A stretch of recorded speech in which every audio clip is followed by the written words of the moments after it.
Have you ever heard that you can't measure creativity? There's this inherent tension between art and science. On one hand, creativity and the creative process is this magical, mythical thing. It defies logic and expectation. And then when it comes to the world of marketing, there's so many stats and analytics and facts and figures.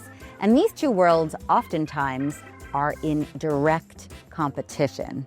But what if everything we thought we knew about measurement was wrong? What if there is a way to bridge the gap, not just between measurement and creativity, but in between creativity in sales? Today, I'm so excited for Manjiry Tamhane, Global CEO of Game Theory, to join us today.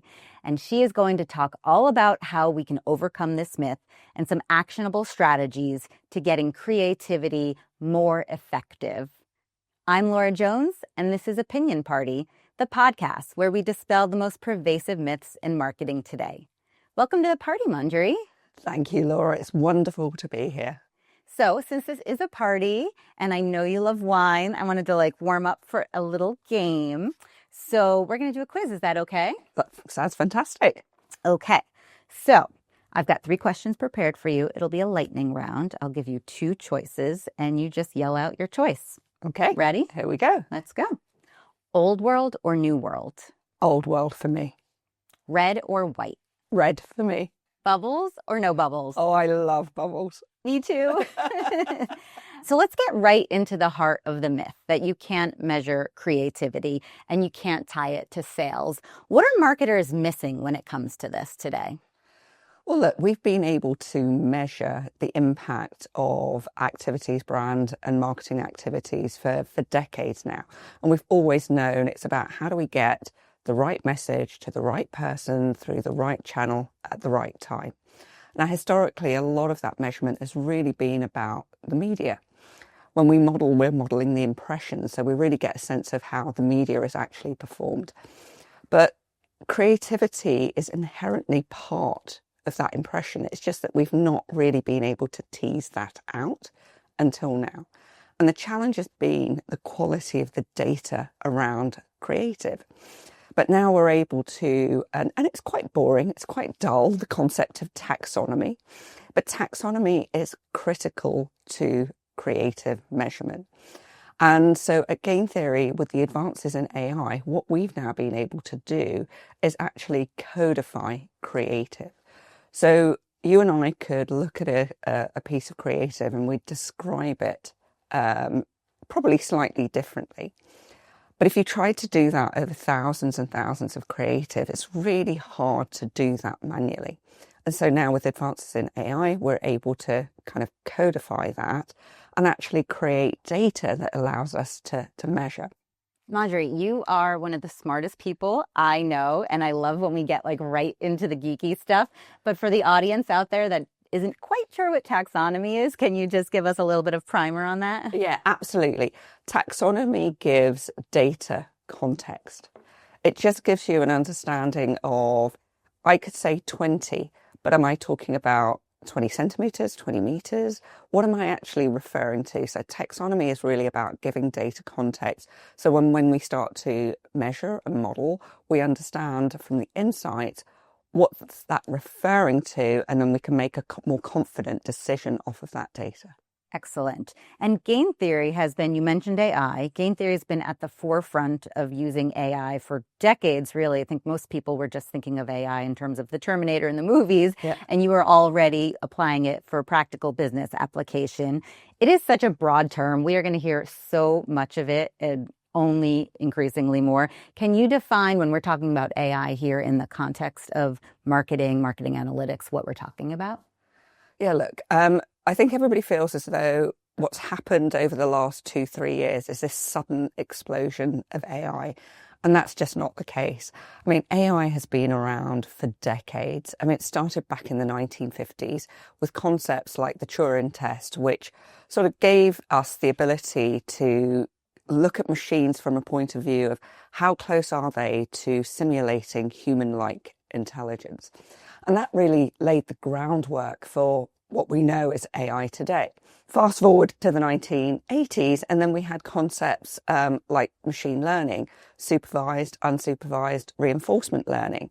And that allowed us to take structured data and do rules-based algorithms, which in marketing gave rise to things that we know and familiar with, like customer segmentation, basket analysis, fraud detection, direct marketing. All of that came about as a result of the machine learning capability. Then by the time we got to the 2000s, we actually had neural networks, deep learning, and that's a lot of the foundation to what we have today. But that deep learning, that coincided with the sort of the dot-com boom. And so we were able to do social listening, we were able to do image recognition, we were able to do those first sort of chatbots that you saw back in the 2000s. And in fact, I built my first neural network back in 2004. Very rudimentary. We're talking over 20 years ago now. I told you she was the smartest person I knew. But this is a journey that we've been on for an incredibly long time. And now today we have these multimodal models that we're all using. And that's laying the groundwork now to things like agents. And I'm sure, Laura, you have created an agent. And now we're able to get agents to talk to each other. And we're now sort of in the era of agentic AI. Let's roll up. Let's roll back. Okay. What's an agent? What's an agent? Agents are Gen AIs that you create yourself. So you feed it with some data and then you give it some instructions. So for example, with you for BAV Group, you could give it some BAV Group data, whether that's for a particular brand or for a whole category. And then you could start to give that context some instructions. So you could say, I'm a BAV Group consultant, I'm female, I have my expertise in this. And so you give it instructions, and then you can start to query the agent in the same way that you would with any of the large language models, whether that's ChatGPT or Claude or Gemini. So you're effectively creating your own large language model to then query. So it's just giving it context. So in the world of game theory, I could create a game theory data agent that is an expert on understanding data. I could create an analytical agent that's an expert on analysing the data. I could then get those two agents to start to converse with each other. And that takes us towards agentic AI. So agentic AI is now where agents are actually making decisions for themselves with limited human intervention. And that's a really exciting development in this world. And that unlock with AI has now enabled creativity to be part of the measurement equation. How did that come about? Well, so I mentioned about taxonomy and how data is absolutely critical. And the thing that we've struggled with up until now is the amount of volume of data that comes with a creative. So if you go to describe an ad, you'll have an incredibly long narrative. And the way, as I said, you would describe the ad would be different to the way I would describe the ad. But now that we've got that taxonomy, there's so much that we can do with it. When we talk about effectiveness, we talk about E equals MC squared. And you'll know E equals MC squared from the physics world. But in my marketing world, the E stands for effectiveness. The M is the media. The C is the central creative idea. And the final C is creative execution. So when I talk about the central creative idea, I'm talking about the thing that a consumer would recognize as being part of your brand. So if you think about Snickers, you're not you when you're hungry. When you think about Dove, you think real beauty. So that's what the central creative idea is. Creative execution is then how you bring that creative idea to life through the hundreds and thousands of pieces of content that you deploy through the media. And that's where AI has really been an unlock, which is the C squared bit, particularly that creative execution. E equals MC squared. I love that. It is so creative. Don't mind the pun. And can you give me an example of what this looks like for a client in action? You mentioned hundreds of thousands of pieces of creative.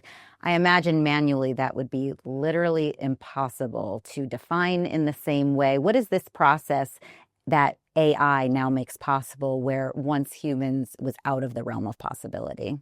Well, so I'll give an example. One of our clients last year, they produced over 300,000 pieces of content. Now, to manually go and codify that, it just wouldn't be possible. But with AI, we can take all of those hundreds of thousands of ads and actually create a super rich narrative describing the ad in real detail. What type of car is in the ad? What's the color of the car? Is it daytime? Is it nighttime? Is there a dog? So really, really rich super narrative. From those super rich narratives, we can then start to extract the keywords. What are those keywords within the ad? From those keywords, we can start to, and I'm getting a bit geeky here, we can start to create like a multi-dimensional vector that then forms part of that taxonomy. But we can take that and then sort of plot it in two-dimensional space. So now if you can imagine every single ad that you've created over the last 6 months, you can now start to see the creative territories that you're part of.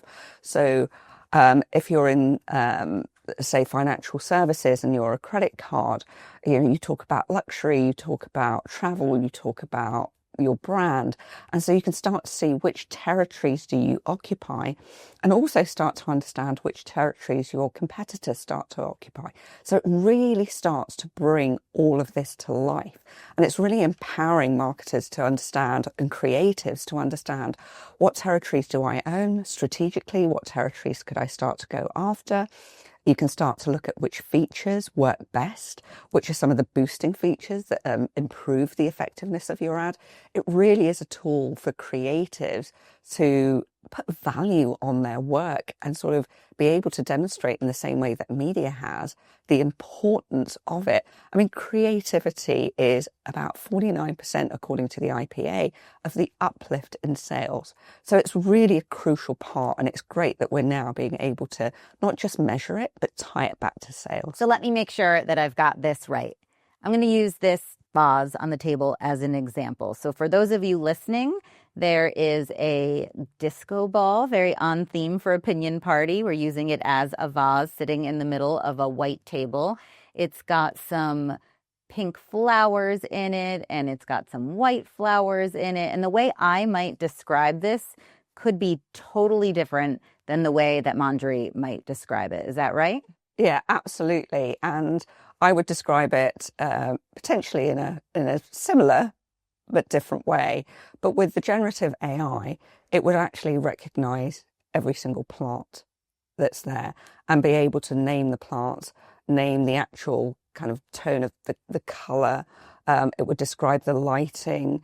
It would describe whether it's indoors, outdoors, the sort of height of the vase. So it would give a much more rich super narrative description to it.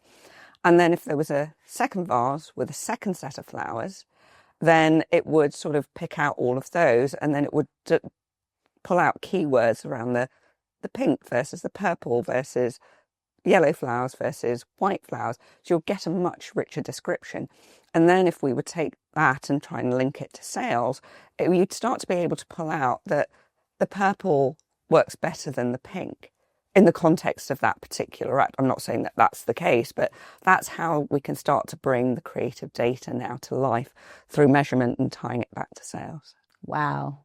That consistency that the AI enables is just something that we could never do, even if we all were sat in a room, and it defies space and time. So that is incredible.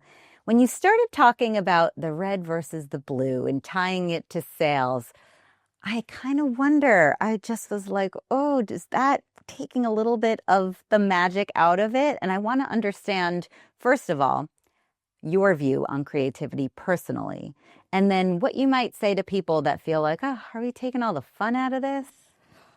Actually, I think this is going to bring the fun back into creativity. I mean, creative is so important. Creativity is about storytelling. It's about making that emotional connection. It's about that cultural relevance. And I feel so much of the measurement that we've done so far has really been focused on media and channels and less about the creativity. And so, as I said, creativity is about how do you bring something to life. Now, I could have some data. I could have some data on churn. I could be a SaaS provider. I've got some churn stats, average churn rate, time to churn, and that could be presented and everybody's like nodding away. But it's like, so what? What's the relevance of that? But if I told a story, which is what creativity is really about, if I told a story about Sarah's been a customer for 3 years. Sarah's been a regular customer, and recently she had a problem with the payment system. And so twice it failed to accept her payment, and now Sarah hasn't shopped with us for 3 months. It's like, whoa, okay, I now need to do something about that because we've told a story from the data as opposed to just presenting some facts. So with the creative effectiveness tool, and particularly now with the ability to generate so much content, you've got this wonderful, amazing central creative idea that's then being executed. But you don't know, is that always on brand? You're not always signing off every single post in every single channel. So this tool now gives you the ability to understand if the execution is in line with your central creative idea, but also allows you to start exploring new creative territories. So for me, this is a real boost, a real tool. It's a friend for creatives to help them shine a light on the importance of the work. That's really fascinating. It sounds like this innovative technology, this use of AI, is actually bringing, in a way, some more humanity back to the process, because now that people that are making the ads and placing the ads and assessing the ads can also view it through the lens of the consumer and have this empathy before. And speaking of humans and empathy, those two philosophies are really core to the principles of the Institute for Real Growth. And so bringing it back to that, let's talk a little bit about the relationship between measurement and growth and how you see the two combining in a holistic way to contributing to overall value for all stakeholders.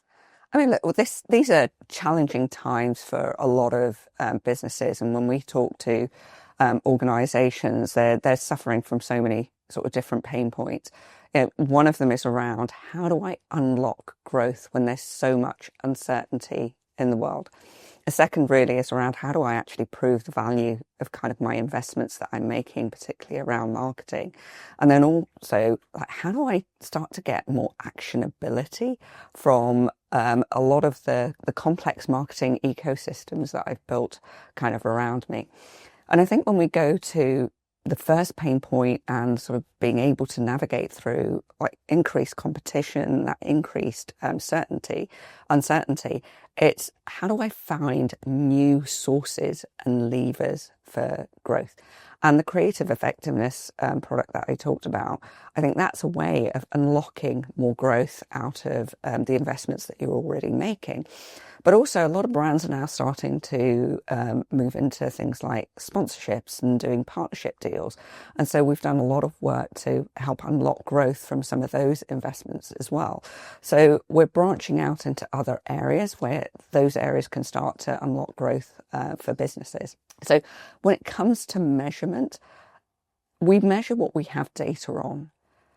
But now through AI and increases in the amount of data that we've got availability to, but also the computing power that we've got, there's so much more of the investment that we're making in marketing that we can start to unlock and put value to that. So I think it's a really exciting time.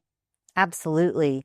And pain points for sure are something that game theory pays close attention to. I know you recently developed a white paper in coordination with WARC that addressed the pain points of marketers today. What are the key findings from that? Well, so yes, data and measurement techniques can be a pain point, but actually there's a lot more to it. And the foundation to the Accelerating Growth Playbook that we did with Walk is a product that we've got called the Marketing Impact Readiness Assessment. And MIRA, which is our short name for it, looks across 7 pillars. And these are 7 pillars that really could stand in the way for you unlocking growth.